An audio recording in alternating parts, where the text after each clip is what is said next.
करवीर तालुक्यातील सांगरुळ परिसरात शनिवारी रात्री एका सराफ व्यावसायिकाला अडवून पिस्तुलाचा धाक दाखवत मारहाण करत उठल्याची घटना घडली आहे।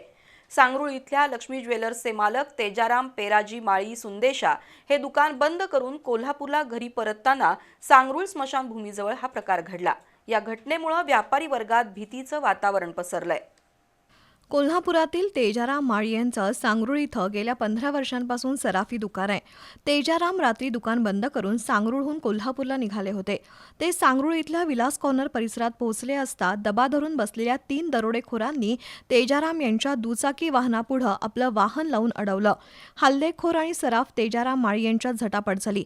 त्यानंतर शेजारील शेतात थांबलेले 2 दरोडेखोर आणि अडवणाऱ्या 3 दरोडेखोरांनी तेजाराम यांना शेतात ओढत नेऊन हातपाय बांधले आणि तोंडात बोळा घालून चिकटपट्टी लावून लुटलं।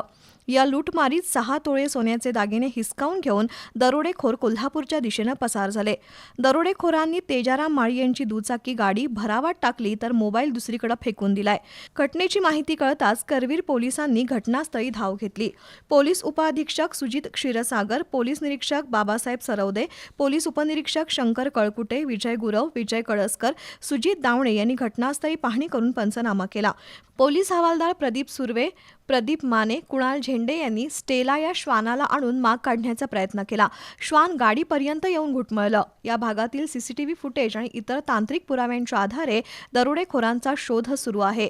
तेजाराम माळी यांना अडवून रात्रीच्या वेळेस लुटल्यामुळे परिसरातील व्यावसायिकांमध्ये भीतीचं वातावरण पसरलंय।